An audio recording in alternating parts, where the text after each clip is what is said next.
বিপুল ভোটে হারলেন ব্যারিস্টার ফুয়াদ। এই খবরটা বের হয়েছে।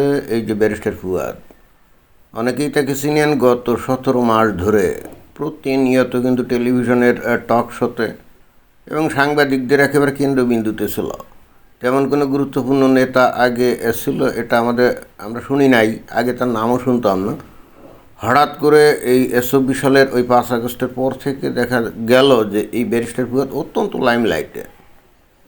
এখন বাংলাদেশের আপামর জনগোষ্ঠী মনে হয় যে তাকে চিনে এবং তার বিশেষ বৈশিষ্ট্যের কারণেই তাকে চিনে। প্রচণ্ড রকমভাবে দেখতাম যে সে ওই সাম্প্রদায়িক কথাবার্তা বলতো এখন এবং ভারতের বিরুদ্ধে কথাবার্তা বলতো। এখন এই ভারতের বিরুদ্ধে কথাবার্তা বলতো এইটা যে সাম্প্রদায়িকতার নামে, বস্তুত আসলে হিন্দুদেরকে সে অপছন্দ করতো, এই কারণে ভারতের এগেনস্টে কথাবার্তা বলতো কিনা সেটা সে ভালো বলতে পারবে।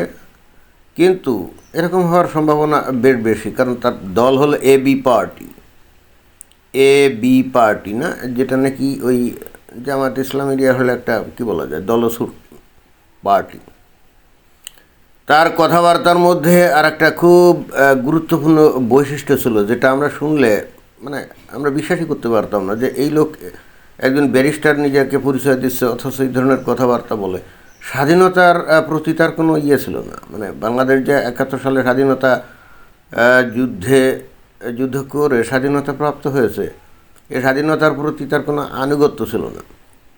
এবং এই জুলাই 2024 সালে যে বাংলাদেশ নতুন করে স্বাধীনতা প্রাপ্ত হলো, এই ন্যারেটিভ দাঁড় করানোর জন্য সে কিন্তু মানে বিপুল পরিশ্রম, মেধা সে খরচ করছে। অর্থাৎ 1971 সাল এইটা আসলে মূল স্বাধীনতা ছিল না। 2024 সালে বাংলাদেশ বস্তুত নতুন করে স্বাধীনতা, মানে নতুন কি আসল স্বাধীনতা পেল, কারণ এই সময় নাকি ভারতের উপনিবেশ থেকে বাংলাদেশ আলাদা হলো। কি অদ্ভুত ব্যাপার, তাই না? ভারতের উপনিবেশ থেকে ভারত কি মানে বাংলাদেশ কি ভারতের কোনো উপনিবেশ ছিল নাকি? বাংলাদেশ তো ভারতের কোনো উপনিবেশ ছিল না। যদি থাকতো তাহলে এই যে অন্তর্বর্তীকালীন সরকারের আমলে এরকম তো উপনিবেশ বাংলাদেশ হয়ে আছে, এ ধরনের বহু চুক্তি টুক্তি বাইর করতে পারতো না, তা তো আমরা দেখি নেই। এবং এই লোকই কিন্তু প্রতিনিয়ত অভিযোগ করতো যে শেখ হাসিনা নাকি বাংলাদেশকে ভারতের কাছে বিক্রি করে দিয়েছে, তো তাই যদি দেয় তাহলে তো কোনো না কোনো চুক্তির মাধ্যমে দিবে, তাই না? কিন্তু বস্তুত তা তো হয় নাই। বরং আমরা দেখছি যে এই অন্তর্বর্তীকালীন সরকার তারা জনগণের ম্যান্ডেট ছাড়াই যেভাবে আমেরিকার সাথে চুক্তি করছে, তাও কি ডিসক্লোজার নাকি মানে এটা কি একটা চুক্তি করছে না, ডিসক্লোজার না তো কি একটা চুক্তি করছে না, যেটা নাকি জনগণকে জানানো যাবে না। এখন জনগণকে জানানো যাবে না, এটা আবার কোন ধরনের কথা? কোনো একটা দেশের সাথে চুক্তি করবে, এটা জানানো যাবে না, তাহলে কি সেখানে বাংলাদেশের স্বাধীনতা সার্বভৌমত্ব কি বিকিয়ে দেওয়া হয়েছে নাকি? সেটা কিন্তু এর কাছে উপনিবেশ না। ভারত কি বাংলাদেশের সাথে এমন কোনো চুক্তি করছিল কোনো কালে যেটা নাকি ওই মানে একেবারে গোপন, মানে যেটা নাকি জনগণ জানবে না? আমরা তো শুনিনি। যদি এই ধরনের করে থাকতো তাহলে তো এই অন্তর্বর্তীকালীন সরকার গত 1.5 বছরও তো এটা প্রকাশ করতো, তাই না? যেহেতু সেটা প্রকাশ করে না, তাহলে তো ধরে নিতে হবে যে আসলে করেনি। অথচ আমেরিকার সাথে কিন্তু সেই চুক্তি করছে। এবং নট অনলি দ্যাট, আমরা বিস্মিত হয়েছি এই অন্তর্বর্তীকালীন সরকার ইলেকশনের জাস্ট 3 দিন আগে আমেরিকার সাথে কি একটা যেন চুক্তি করছে। এবং এই চুক্তির অধীনে এমন অনেক বিষয়গুলো করা হয়েছে যে তাতে বাংলাদেশের মার্কেটে আমেরিকার কৃষি পণ্য টন্য ঢুকবে এরকম। তবে হ্যাঁ, প্রচার করা হয়েছে যে আমেরিকার তুলা এনে বাংলাদেশে, সেই তুলা দিয়ে যদি পোশাক তৈরি করে আমেরিকাতে রপ্তানি করা হয় তাহলে আমেরিকা 0 ট্যারিফে ওই পণ্য আমেরিকাতে ঢুকতে দিবে। হ্যাঁ, এটা একটা ভালো জিনিস। আমার মনে হয় যে এইটা বাংলাদেশের অন্তত গার্মেন্টস শিল্প সম্পর্কে আমাদের যে ধরনের হতাশার কথা হচ্ছিল, কিছুটা হলে হয়তো রেহাই হতে পারে। এই ব্যারিস্টার ফুয়াদ প্রচণ্ড রকমভাবে পাকিস্তান প্রেমী, এটাই কিন্তু বিস্ময়কর, তাই না?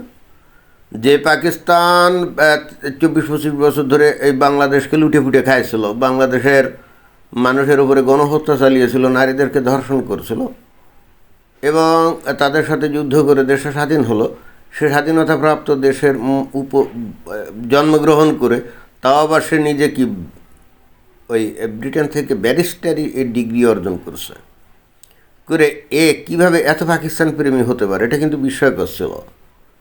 এবং ইন্টারেস্টিং ব্যাপার হলো যে তার শিক্ষা জীবন থেকে কিছু শিখছে বা তার জীবনের কোনো অভিজ্ঞতা থেকে কোনো কিছু শিখছে বলে আমার মনে হয় না। সে ব্রিটেনে ছিল না, তো ব্রিটেনে থাকতে সে দেখছে না যে গণতন্ত্র কী, স্বাধীনতা কী, বাক স্বাধীনতা কী, এটা তো দেখছে। এবং একই সঙ্গে যে প্রতিনিয়ত ভারতের বিরুদ্ধে বিষোদ্গার করত যে ভারত নাকি বাংলাদেশে উপনিবেশ স্থাপন করছে। তো তাই যদি হয়, সে যখন ব্রিটেনে ছিল তখন সে দেখে না এই যে ব্রিটেন প্রত্যেকটা কাজে আমেরিকার পদলেহন করে, আমেরিকা যে ডিসিশন নেয় সাথে সাথে এই ব্রিটেনও কিন্তু তার পাশ থাকে। এবং আমেরিকা ব্রিটেনকে যা বলে ব্রিটেনও ঠিক ওইটা মেনে নেয়, তাই না?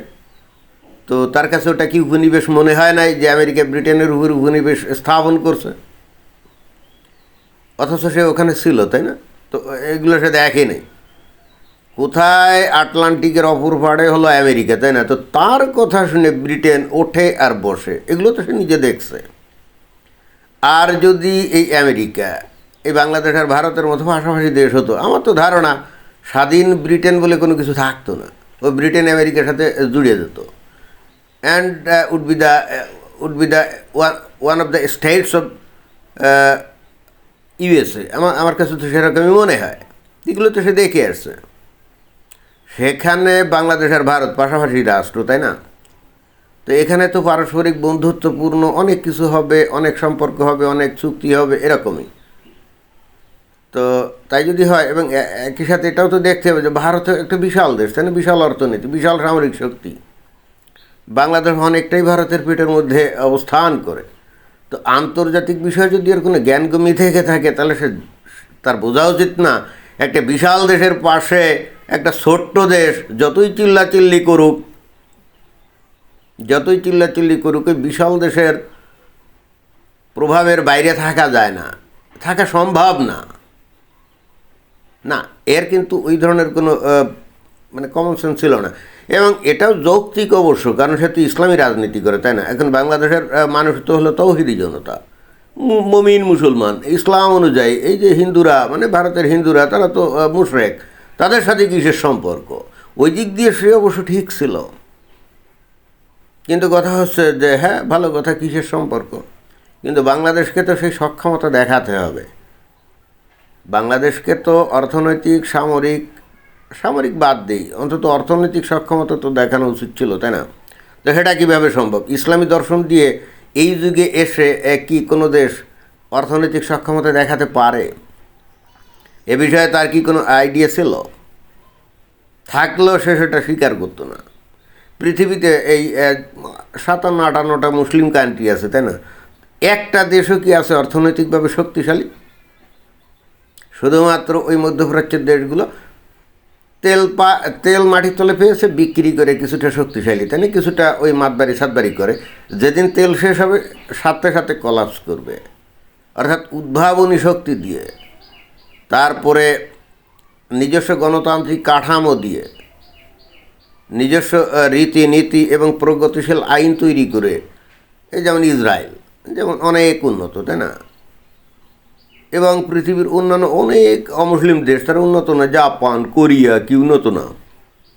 চায়না। তো পৃথিবীতে এই মুসলিম কোনো রাষ্ট্র আছে যারা এইভাবে উন্নত? ওই মাঝে মাঝে কিছু মিসাইল পরীক্ষা করে কারা? ইরান। এতেই মমিন মুসলমানরা উল্লসিত হয়, ইরান একেবারে আমেরিকাকে টেক্কা দিবে, তাই না? স্বপ্ন দেখে। যাই হোক, মমিন মুসলমানদের মধ্যে ইমানি জোশ যদি বৃদ্ধি পায়, তাহলে তারা ইউটোপিয়ান একটা ভ্যাকুয়ামের মধ্যে তারা জীবনযাপন করে, কাল্পনিক একটা স্বপ্ন রাজ্য গড়ে তোলে, তার মধ্যে বসবাস করে, এবং বসবাস করে মনে করে যে তাদের সাথে বড় বীর আর নাই, তাদের সাথে বড় শেয়ানা আর নাই। আমার কাছে ফুয়াদ সেরকমই মনে হয়েছিল। যাই হোক, ইলেকশনে সে বিপুল ভোটে হেরে গেছে। হেরে না গিয়ে যদি সে জিতে যেত, তাহলে বাংলাদেশের পরাজয় ঘটত, অর্থাৎ স্বাধীন বাংলাদেশের পরাজয় ঘটত। তো ফুয়াদ যেখানে ইলেকশন করছিল সেখানকার মানুষজন এখন এই বুঝে মানে কি বুঝে তাকে ভোট দেয় নাই, হয়তো তারা চিন্তা করছে এই লোককে ভোট দেওয়া মানে তো বাংলাদেশের পরাজয়, মানে বাংলাদেশ বলে আর কোনো আসলে রাষ্ট্র থাকার বিষয় না, এরকম হয়তো মনে করছে যে নাকি স্বাধীনতার মুক্তিযুদ্ধের প্রতি যার ন্যূনতম শ্রদ্ধা নাই, মুক্তিযোদ্ধাদের প্রতি যার ন্যূনতম শ্রদ্ধা নাই, ইসলামী জোশে উদ্বুদ্ধ হয়ে নতুন ন্যারেটিভ তৈরি করে যে 24 সালে নাকি বাংলাদেশ স্বাধীন হয়েছে। তো তার নির্বাচনী এলাকার মানুষ তার যোগ্য জবাব দিয়ে বুঝিয়ে দিয়েছে যে তুমি যে সমস্ত কথাবার্তা বলো এ সমস্ত উন্মাদীয় প্রলাপ ছাড়া আর কিছু না, অন্তত নির্বাচনের ফলাফল সেটাই বলছে, তাই না? ধন্যবাদ।